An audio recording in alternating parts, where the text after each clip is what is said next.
నమస్తే, welcome to our channel. నేను పద్మిని. ప్రస్తుతంతో పాటు ప్రముఖ ఆధ్యాత్మికవేత్త, శ్రీ విద్య ఉపాసకులు, ఆస్ట్రోన్యూమరాలజిస్ట్, ఎనర్జీ వాస్తు స్పెషలిస్ట్ శ్రీమతి జయప్రద గారు మనతో పాటు ఉన్నారు. మాట్లాడదాం. నమస్కారం అండి. నమస్తే అమ్మా. శ్రీమాత్రే నమః. సో కుజుడు యొక్క ట్రాన్సిట్ అనేది జరిగింది. సో వృషభ రాశిలోకి వచ్చేసాడు మొత్తానికి కుజుడు. 45 రోజుల పాటు ఉండేటటువంటి ఈ కుజుడు ద్వాదశ రాశులకి కూడా ఎటువంటి ఫలితాలను ఇవ్వబోతున్నాడు. అలాగే జూలై మాసం ఓవరాల్గా అంటే సూర్యుడు మారుతాడు, శుక్రుడు మారుతాడు, గ్రహాలు కొన్ని అంటే ఫాస్ట్ మూవింగ్ గ్రహాలు మారుతూనే ఉంటాయి. కాబట్టి ఈ జూలై మాసంలో ద్వాదశ రాశులకి ఎలా ఉంటుందో మీ ద్వారా తెలుసుకోవాలనుకుంటున్నానండి, చెప్తారా? తప్పకుండా అన్న. అయితే ఏంటంటే ఈ సంవత్సరం అంతా కూడా మనకి గురువు కర్కాటక రాశిలో ఉండడం వల్ల, ఉచ్చ స్థితిలో గురువు ఉండడం వల్ల చాలా చాలా యోగమైన మార్గాలు అందరికీ కనిపిస్తాయి.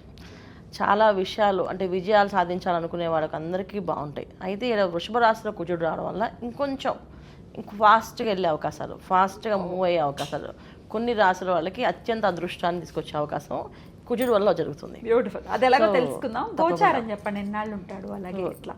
తప్పకుండా. సో గురువు మనకి కర్కాటక రాశిలో ఉన్నారు కనుక మనకు అది తెలిసిన విషయం. శని భగవానుడు మీనరాశిలో ఉన్నారు, రాహు కుంభరాశిలో ఉన్నారు, బుధుడు మనకి జూలై మాసంలో 4వ తారీఖు నుంచి మిథున రాశితో రవితో కలిసి ఉన్నాడు. 16వ తారీఖు వరకు మనకి జూలై 16వ తారీఖు వరకు రవి ఉంటారు. తర్వాత 16 నుంచి మళ్ళీ ఆయన కర్కాటకలో ప్రవేశిస్తారు. అక్కడి నుంచి మళ్ళీ మనకి పుష్కరాలు ఒకటి స్టార్ట్ అవుతుంది.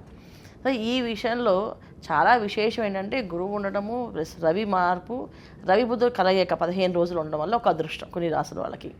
తర్వాత శుక్రుడు కేతుతో కలిసి ఉండడం వల్ల కొన్ని అదృష్టం కొన్ని రాసుల వాళ్ళకి. శుక్రుడు కొనే ఈసారి మనకి మంచి ఫలితాలు ఇస్తున్నాడు. అలాగే బుధుడు మంచి ఫలితాలు ఇస్తున్నాడు, కుజుడు మంచి ఫలితాలు ఇస్తాడు. ఇప్పుడు మాస ఫలితాల్లో మనకి మాక్సిమము 4 గ్రహాలు ఎప్పుడు యోగించవు.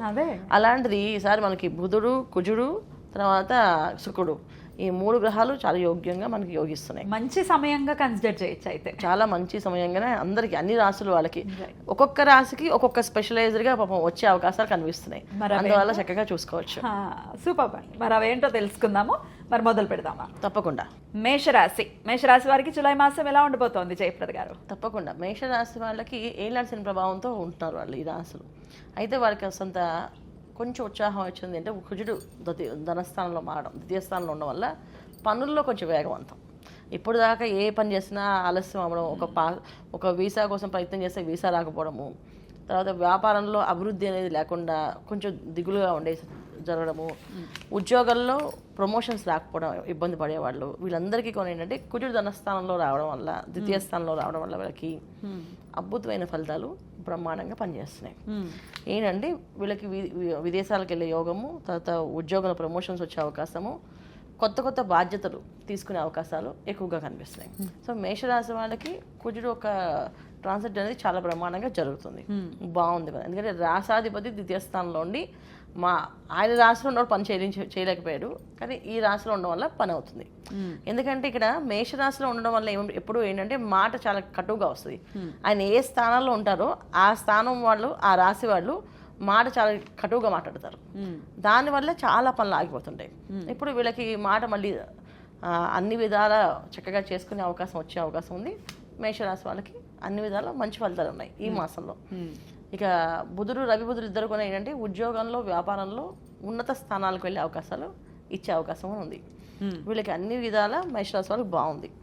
అయితే కాస్తంత వీళ్ళు జాగ్రత్త తీసుకోవాల్సిన విషయం ఏంటంటే ఇక్కడ రాహు లాభస్థానంలో యోగిస్తారు అందరూ అనుకుంటారు, కానీ ఇక్కడ రాహు ఒక్క మాయలో పడే అవకాశం ఉంటుంది.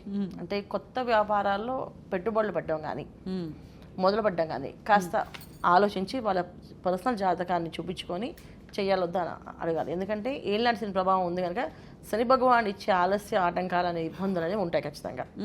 వీళ్ళు దాని నుంచి పర్సనల్ జాత్ చూపించుకొని జాతకంలో ముందుకు వెళ్తేనే బాగుంటుందని కొత్త వ్యాపారాలు ప్రారంభం చేయాలి.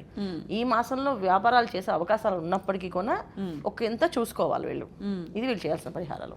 మరి గురువు ఎలాంటి ఫలితాలను ఇవ్వబోతున్నారండి, అది కూడా ఒకసారి చెప్పండి. తప్పకుండా. చతుర్థ స్థానంలో గురువు వీళ్ళకి అంటే విద్యార్థులకు, మేషరాశిలో ఎవరైతే విద్యార్థులు ఉన్నారో, ఈ యూపీఎస్ కానీ ఈ సివిల్స్ రాసే వాళ్ళ పిల్లలు ఎవరైతే ఉన్నారో వాళ్ళకి మంచిగా ర్యాంక్ కొట్టే అవకాశం కానీ, చదివే అవకాశం బ్రహ్మాండంగా మెజార్టీతో వచ్చే అవకాశాలు ఎక్కువగా ఉంటాయి. తర్వాత వ్యాపారంలో ప్రొఫెషనల్గా ఉండేవాళ్ళు, అంటే ప్రొఫెషనల్ వ్యాపారాలు చేసేవాళ్ళు, వాళ్ళకి అత్యంత ఉన్నతమైన స్థానాలు అంటే వాళ్ళ పేరు ప్రఖ్యాతులు రావడం కానీ, వాళ్ళు చేసే పనుల్లో గుర్తింపు రావడం కానీ జరిగే అవకాశం ఎక్కువగా ఉంది. అందుకని మేషరాశి వాళ్ళకి ఈ మాసం కాస్తంత మంచి ఫలితాలే కనిపిస్తాయి మనకి. ఓకే, అసలే మేషరాశి అంటే మనకు తెలుసు మంచి ఫైర్ బ్రాండ్స్ అవును కదా. మాట్లాడటం మొదలు పెడితే కొంచెం కష్టమే తట్టుకోవటం. కానీ ఇప్పుడు మరి వాక్కు స్థానంలోకి కుజుడు అని వెళ్ళటం అనేది, ఆ ట్రాన్సిషన్ అనేది మరి మాట ఇంకాస్త పవర్ఫుల్గా ఉంటుందని అనుకోవచ్చా? లేదు, అంటే ఇక్కడ రెండో స్థానంలో రావడం మాట పవర్ఫుల్ కాదు, పట్టుదల పెరిగి దాన్ని ఎలా సాధించుకోవాలని తెలుస్తుంది. ఇక్కడ ఏంటంటే వీళ్ళకి శని ప్రభావం ఉంది కనుక ఎంత గట్టిగా మాట్లాడదామన్నా అక్కడ కాస్తంత భయం అనేది ఉంటుంది. ఆ భయాన్ని క్రియేట్ చేస్తాడు. తర్వాత రెండోది చతుర్థ స్థానంలో గురువు ఉండడం వల్ల ఆలోచన శక్తి ఎప్పుడు కూడా కోల్పోకుండా ఉంటుంది. జనరల్గా వీళ్ళంటే కోపం వస్తే ఆవేశంగా మాట్లాడేస్తారు, తర్వాత ఆలోచించి నేను ఇది తప్పు చేశానో కరెక్టే, అది సరి చేసుకుందాం, సారీ చెప్పని చెప్తారు. కానీ ఇక్కడ ఏమంటే చతుర్థ స్థానంలో గురువు ఉన్నాడు కనుక ఆలోచన శక్తి పెరిగి ఇది ఇలా కాదు, ఇది ఈ విధంగా చేసుకుని వెళ్ళాలి అనే తత్వాన్ని పెరుగుతుంది. అందువల్ల కుజుడు వచ్చే ఎఫెక్ట్ కంటే వీళ్ళకి రాహు వచ్చే ఎఫెక్ట్ ఎక్కువ ఉంది. అంటే మాయలో పడే అవకాశం కానీ మోసపోయే అవకాశం కానీ ఉంటుంది. ఎందుకంటే ఏలాంటి దీని ప్రభావం అంటే కర్మని మన ఆయన ఏ విధంగా మనకి చేస్తారని తెలియదు మనకి. ఒక్కొక్క జాతకాల్లో వాళ్ళ జాతకాల్లో శని భగవాన్ యోగగారు కూడా అయితే ఈ ఏలాంటి శని ప్రభావం అనేది పెద్దగా కనిపించదు. శని భగవాన్ వాళ్ళ జాతకంలో కూడా బాలేని ప్లేస్లో ఉంటే మాత్రం ఈ ఏలాంటి శని ప్రభావం వెళ్ళి ఎలా చూపిస్తుంది అంటే రాహు ఇంపాక్ట్ ఏంటంటే ముందు బ్రహ్మాండంగా చూపిస్తుంది. అది బ్రహ్మాండంగా బాగుంది సాగుతుంది కదండి, వ్యాపారం ఏం చేస్తాం అంటే 1,00,000 రూపాయలు పెట్టుబడి చేసే వ్యాపారాన్ని 10 లక్షలు అప్పు చేసి చేయడం మొదలు పెడతాం. అంటే అప్పుడు మొత్తాన్ని మోసం పోతాం. ఇది జరిగే అవకాశం. అందుకని జన్మజాతకంలో వ్యాపారం చేసే అవకాశం ఉందా అని చెక్ చేసుకొని దాన్ని బట్టి పెట్టుబడులు పెట్టుకోవడం వల్ల మంచి ఫలితాలు ఉంటాయి. రైట్, అద్భుతంగా వివరించారండి, కృతజ్ఞతలు. ఇక నెక్స్ట్ వీడియోలో వృషభ రాశి గురించి తెలుసుకుందాం. థ్యాంక్ యూ అండి. నమస్తే అమ్మా, శ్రీమాత్రే నమః.